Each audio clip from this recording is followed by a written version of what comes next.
Prontos para mais uma aula? Nós estamos aqui, né? Vocês aí, e a gente espero que estejamos nos entendendo, né? Já estou com uma saudade muito grande de vocês. Estar perto de vocês é outra vibe, tá? É outra vibe do que a gente ficar aqui olhando para uma tela, imaginando você aí do outro lado assistindo a nossa aula, aprendendo de uma maneira um pouco diferente. Mas vamos fazer o quê? É a adaptação que nós temos que ter na atualidade. Bom, o que nós vamos falar nesta aula? Nós vamos falar do sistema endócrino, o sistema, né, dos hormônios que regem o nosso organismo como um todo. Então, fica ligado que a gente vai falar já já.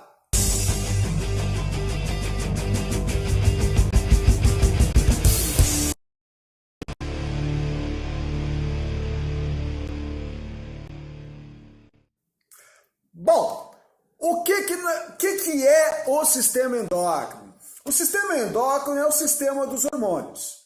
Tá? Então a gente vai dar uma definição de hormônios para você daqui a pouquinho, mas o que eu preciso deixar bem claro para você é que o sistema endócrino, o sistema hormonal, juntamente com o sistema nervoso, são os grandes reguladores do nosso organismo.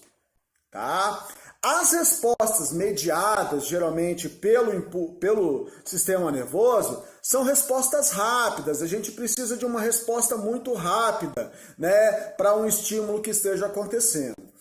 As respostas hormonais são variáveis, tá? A gente tem respostas bastante rápidas, né? Quando a gente está falando, por exemplo, de adrenalina, noradrenalina, que são hormônios, tá? Mas também respostas mais lentas, quando a gente fala, por exemplo, do hormônio do crescimento, tá? Ninguém vai dormir com 1,5 m e acorda com 1,80 m, tá? Então o negócio é lento, é progressivo. Já uma resposta mediada pelo sistema nervoso, não, é agora, tem que ser já, tá? O sistema endócrino, esse grupo de hormônios que nós vamos estar trabalhando, eles vão regular processos, tá? Processos metabólicos. Então, esses processos metabólicos podem ser acelerados, podem ser desacelerados, podem ser ativados, podem ser inativados. Vai depender do hormônio que nós estivermos trabalhando, ok? Alguns efeitos desses hormônios podem começar imediatamente, tá? E alguns vão demorar aí algumas semanas, né? Ou até meses para acontecer, ok? Então, vamos falar um pouquinho dos hormônios, tá? O que são hormônios, tá? Hormônios são substâncias produzidas por glândulas chamadas de endócrinas, tá? Nós vamos poder também encontrar nas glândulas mistas, mas a parte endócrina das glândulas mistas, ok? Então, de maneira geral, são moléculas, né? São substâncias produzidas por glândulas endócrinas. São substâncias lançadas ao sangue, tá? São lançadas no sangue, que vai transportar para todo o organismo como um todo.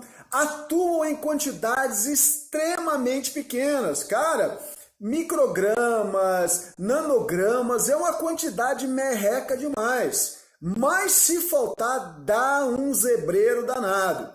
Então, é necessário, ainda que em quantidade extremamente pequenas por milímetro cúbico de sangue, muito pequenininhas, mas se faltar, dá uma série de problemas.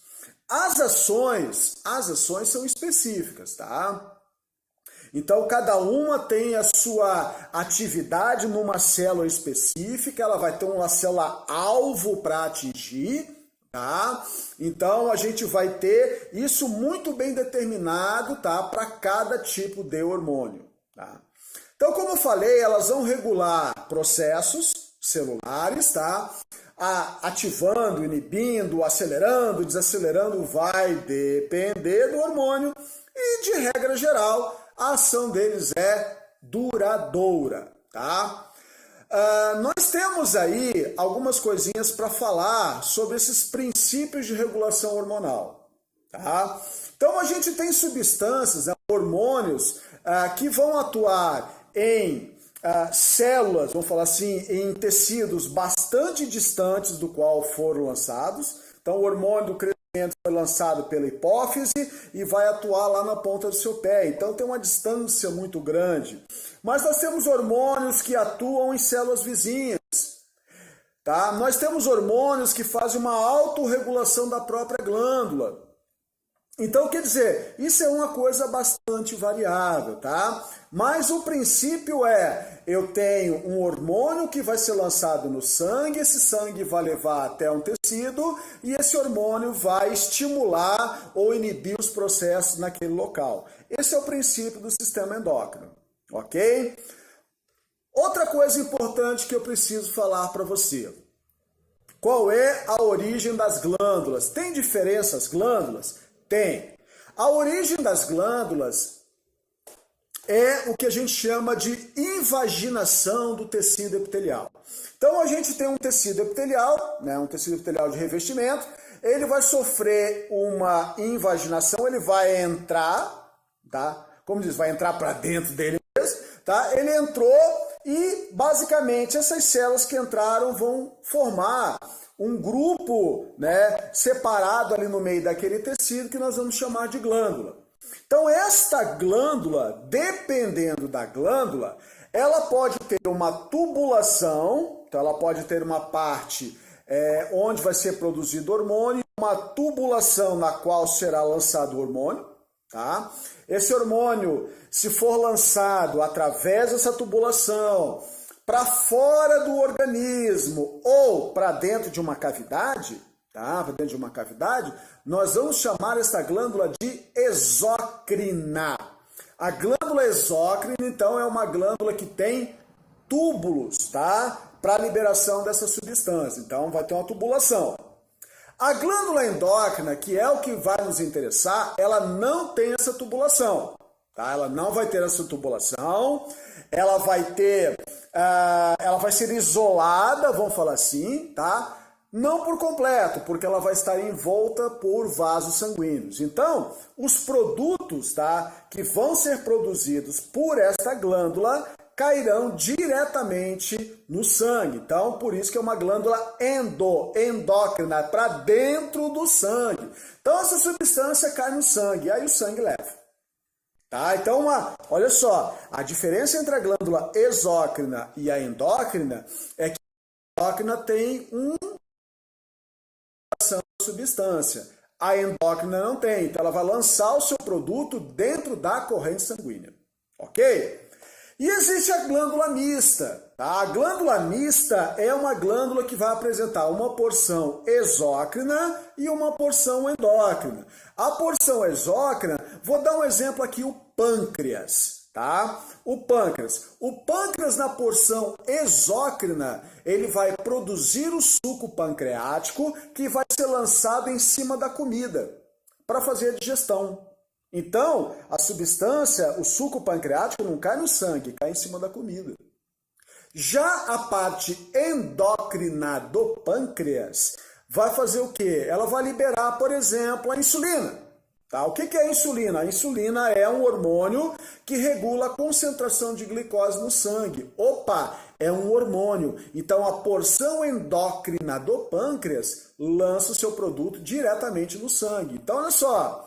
Tem a parte exócrina e tem a parte endócrina. Então, por isso que nós falamos que é uma glândula mista. Então, uma glândula mista tem uma porção endócrina e uma porção exócrina. Ok? Como eu tenho falado, o sistema endócrino ele vai ter uma relação muito estreita com o sistema nervoso. E tudo começa na região chamada de hipotálamo. O hipotálamo, uma região do sistema nervoso, do seu encéfalo, vai produzir hormônios. E esses hormônios hipotalâmicos, tá, que nós não vamos estudar nessa aula, serão hormônios que estimularão a glândula hipófise. Então a gente vai ter uma região aí do seu sistema nervoso que vai produzir hormônios, que vai estimular uma glândula chamada de hipófise. Então essa hipófise, ela vai ser chamada de glândula mestra, a glândula principal principal do seu organismo, tá? Então é a glândula dos chamados hormônios tróficos. Por que hormônios tróficos? Porque são hormônios que estimulam outras glândulas, ok? Então olha só, este hipotálamo produzirá hormônios que estimularão a hipófise, que produzirá outros hormônios que estimularão outras glândulas, tá? Então, é uma cascata, tá, de ativação. Uma glândula estimula outra, um hormônio estimula a produção de outro, até que a gente consiga chegar no objetivo final. Então, só para você ter uma noçãozinha aqui, eu vou te falar um negócio que é muito legal. Porque quando você fica estressado, agoniado, aquele negócio tipo, ai, não dou conta, o estresse. Por que a tua imunidade diminui a guarda? Você fica estressado, aí você fica doente, né? Pega aquele resfriadão, né? Às vezes até própria parte de alergias, rinites, aí acaba atacando tudo. É uma desgraceira só. Por que isso acontece? Porque quando você fica estressado, o teu hipotálamo produz um hormônio chamado de CRH, que é o hormônio liberador de corticotrofina. Esse hormônio CRH, ele estimula a hipófise, tá? Uma glândulazinha que a gente estava falando, a glândula mestra. Então, a hipófise foi estimulada pelo CRH. Quando a hipófise foi estimulada, ela começa a produzir um hormônio chamado de ACTH, que é o hormônio adrenocorticotrófico, ACTH. Esse hormônio, via corrente sanguínea, vai chegar até a glândula suprarrenal ou adrenal. Essas glândulazinhas aí, né, que estão em cima dos nossos rins. Essas glândulas agora, por estimulação do ACTH, começam a produzir um hormônio chamado de cortisol. Tá? O cortisol, ele é um anti-inflamatório natural nosso, é um hormônio que regula toda a parte de metabolismo, de lipídios, carboidratos, de proteínas. Porém, quando esse hormônio é produzido em excesso, ele acaba diminuindo a atividade imunológica. Essa diminuição de atividade imunológica ela é necessária em algumas situações, tá? Só que quando você está produzindo demais o cortisol, a imunidade vai baixar. E olha que coisa interessante, não é apenas o estresse mental. Quando você que é fissurado, é viciado em esporte, tá? Quer fazer todos os esportes do mundo, o que você acaba gerando? Você gera lesão muscular, você gera todo um estresse muscular por causa desse excesso, essa hiperatividade que você acaba tendo. Isso vai fazer com que você libere mais cortisol, porque é o teu anti-inflamatório natural, para te recuperar. Só que quando você produz o cortisol demais, a imunidade abaixa. Então a gente pensa que quanto mais esporte nós fizermos, a nossa saúde é melhor. Não é, tá? Por quê? Porque a imunidade vai abaixar.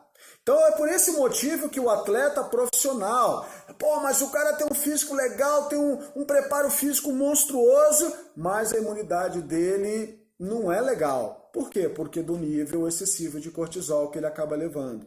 Tá? É muito cortisol no sangue dele, imunidade abaixa. Então é motivo para não fazer mais exercício? Não. Tudo tem que ser feito de maneira equilibrada. Eu estou falando que quando a tua profissão é exercício, tá? Isso mexe muito e muito com a tua imunidade, ok? Então isso talvez justifique a tua imunidade baixa. Você acaba fazendo exercício demais e acaba isso não sendo uma coisa muito legal para você, ok? Quais são as glândulas que nós vamos trabalhar? Tá?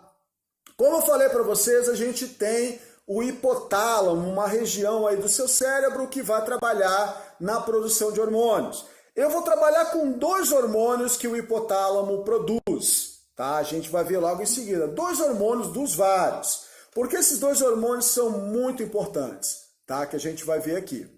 Nós vamos trabalhar com a hipófise, nós vamos trabalhar com uma glândula chamada de tireoide, que está aí no seu pescoço, as paratireoides, que estão ao lado da tireoide.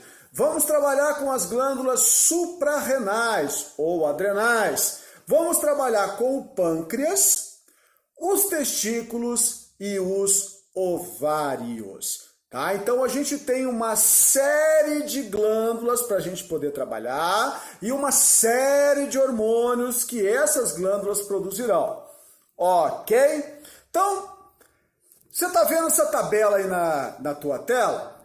Essa tabela aí, meu querido, você vai ter que saber de uma maneira ou de outra, se vai decorar ou se vai aprender, eu não sei como você vai se virar, mas são os hormônios, tá? Que aparecem nos exercícios, são os hormônios que aparecem no vestibular, tá? Ainda nós estamos sujeitos aos vestibulares. Então, eles cobram. E o que essa tabela vai mostrar para você? A glândula, tá? Que nós estamos enfatizando, o hormônio, tá? A classe química do hormônio, tá? Porque os hormônios, a gente vai ver que pode ser proteínas, podem ser derivados diretos de aminoácidos ou podem ser hormônios, já vamos falar. E você precisa saber de algumas funções básicas aí de cada um deles, incluindo alguns problemas que pode ter, tá? Então, olha só, primeira glândula que a gente vai trabalhar é a chamada hipófise.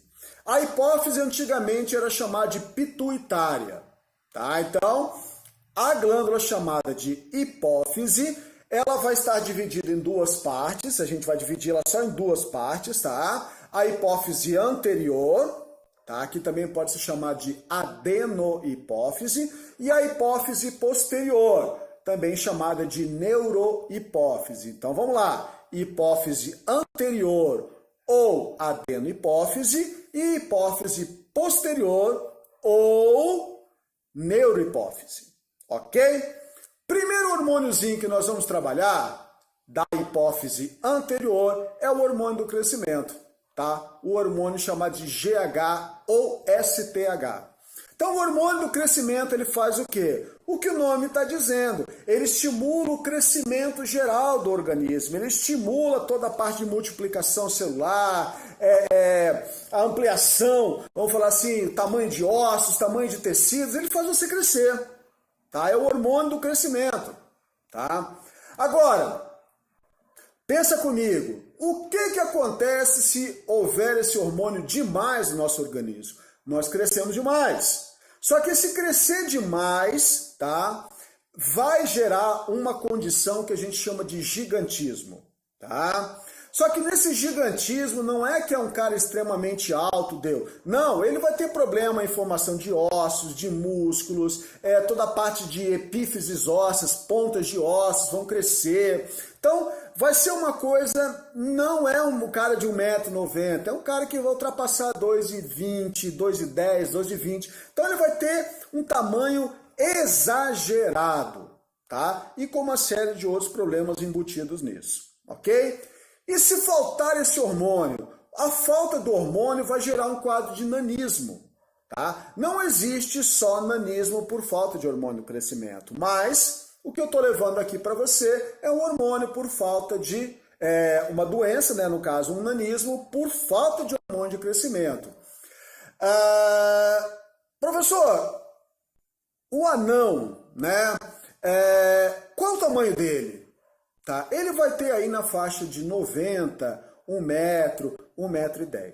Tá? Então é o tamanho do indivíduo com um quadro de nanismo. Agora, eu quero que você perceba, tá? Não é discriminação, não é nada. Basta você olhar para ele e dá para perceber que ele tem problema de formação óssea, ele tem parte de formação muscular, ele tem tamanhos desproporcionais, né, entre crânio, tronco. Então, existe uma série de problemas para este indivíduo, ok?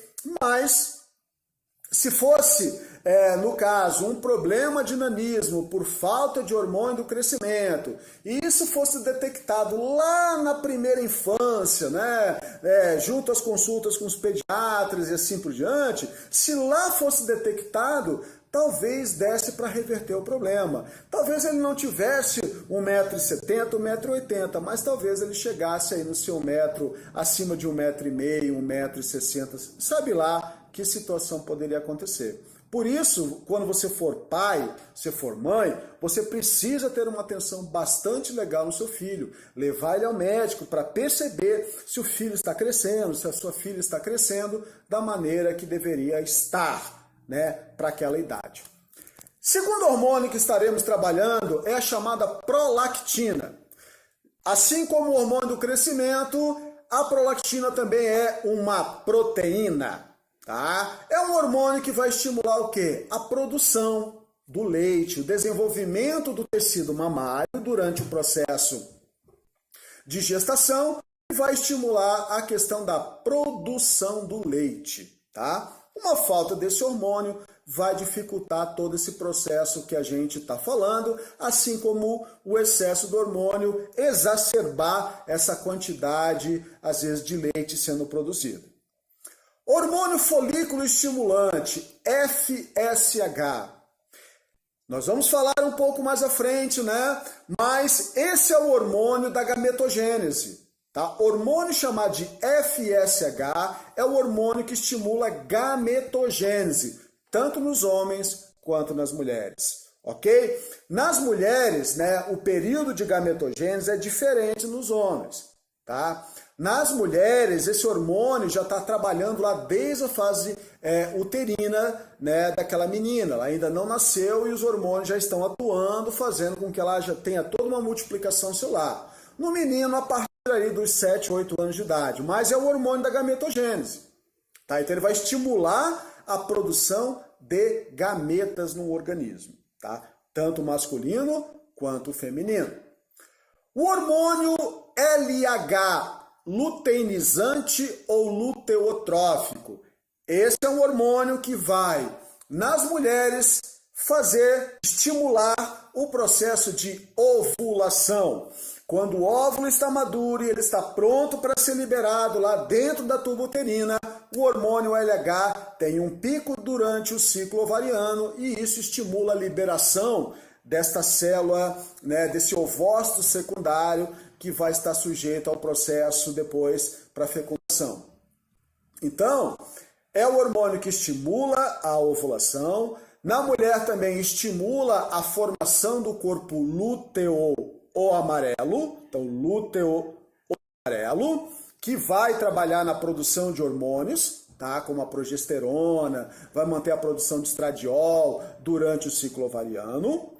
E nos homens, esse hormônio chamado de luteotrófico recebe às vezes um outro nomezinho, que é o ICSH, que é o hormônio estimulante das células intersticiais, ou células de Leydig, tá? Que aparecem lá no testículo. Então, essas células, tá, começam a produzir também a questão... as células de Leydig começam a produzir o ICSH ou LH, tá? Para estimular a produção de testosterona, que é o hormônio que depois vai estimular toda a questão das características sexuais secundárias, vai dar uma série de modificações no corpo masculino. Vamos falar um pouco mais adiante. Então esse é o LH, né, comumente chamado, ou também pode ser chamado de ICSH nos homens, tá? Mas a função basicamente é a mesma. Hormônio tireotrófico. Ah, outra coisa interessante.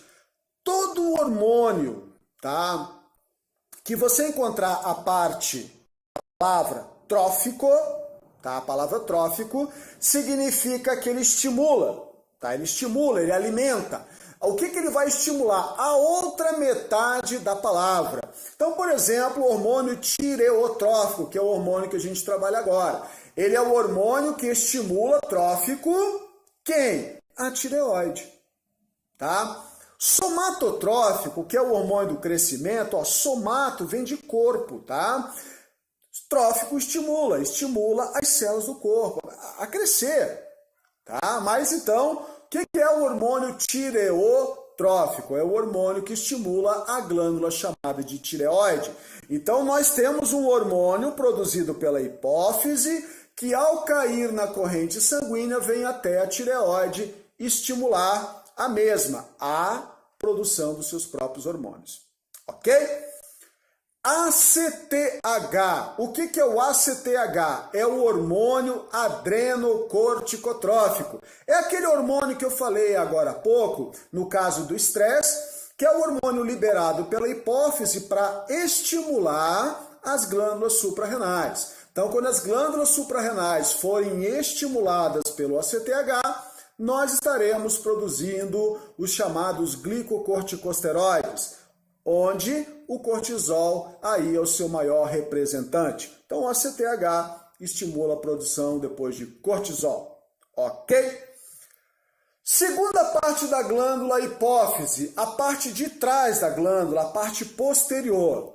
Fica ligado o que eu escrevi para você aí na tabela. O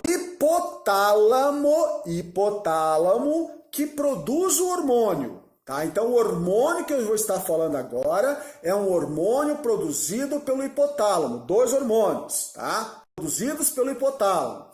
Porém, eles são lançados na hipófise posterior e a hipófise posterior que lança esses hormônios no sangue.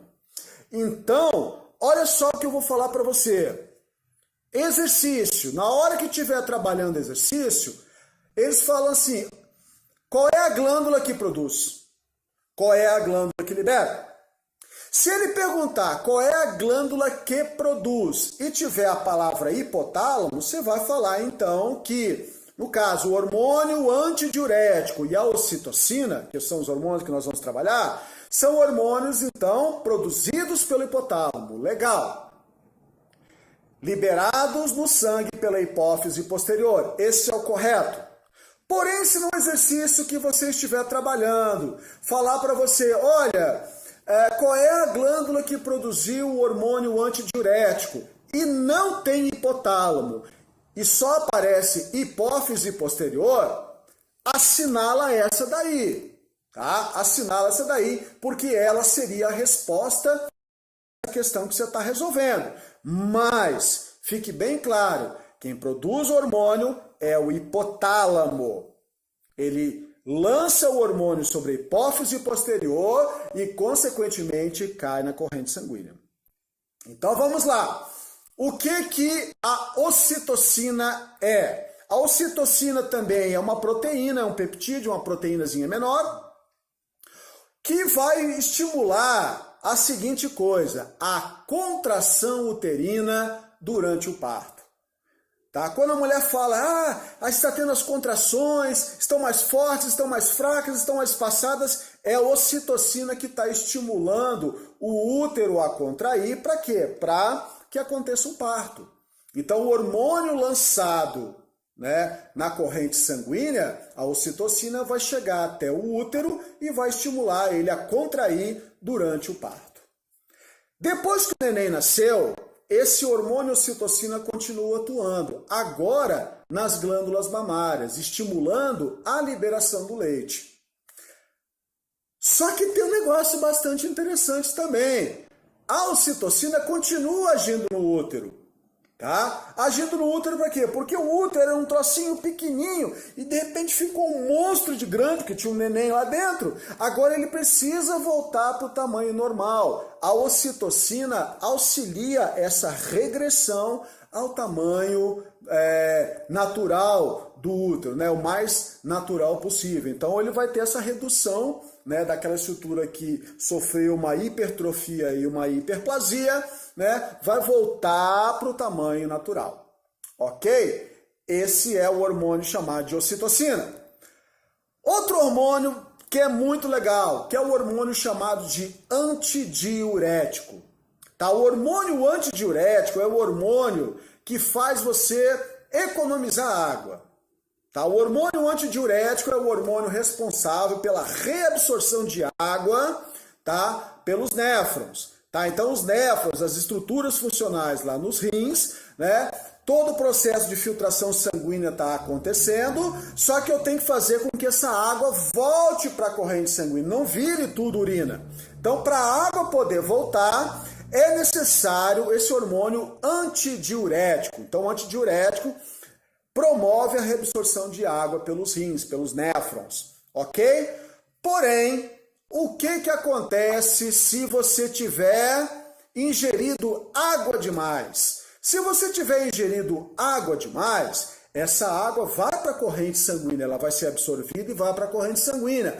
Vai aumentar a pressão sanguínea. O que eu tenho que fazer? Se a pressão se mantiver elevada, vai estourar tudo. Então, o que o hormônio antidiurético vai fazer? Ele vai deixar de ser liberado.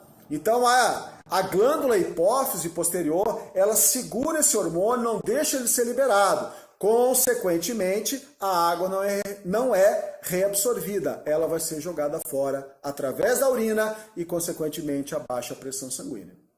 Esse é o motivo que o antidiurético é inibido, a sua liberação. Outra substância que vai fazer basicamente o mesmo efeito, álcool, tá? O álcool das bebidas alcoólicas, tá? Quando acontece a ingestão de álcool, tá, através da bebida alcoólica, este álcool também vai paralisar a função do hormônio antidiurético. Então, se paralisar a função do hormônio antidiurético, o que acontece com a água do teu organismo? Ela não fica, ela vai embora. É como diz o povo, bateu a tal da mijadeira da cerveja. Tá? Foi só beber cerveja que aí começou a fazer xixi a noite inteira. Claro, o álcool não deixa o hormônio que segura a água no seu organismo funcionar. E aí, consequentemente, você vai perder água, vai perder água, vai perder água, vai perder água. No outro dia, após essa ingestão aí, às vezes até abusiva de álcool, acontece o quê? Você está desidratado no outro dia.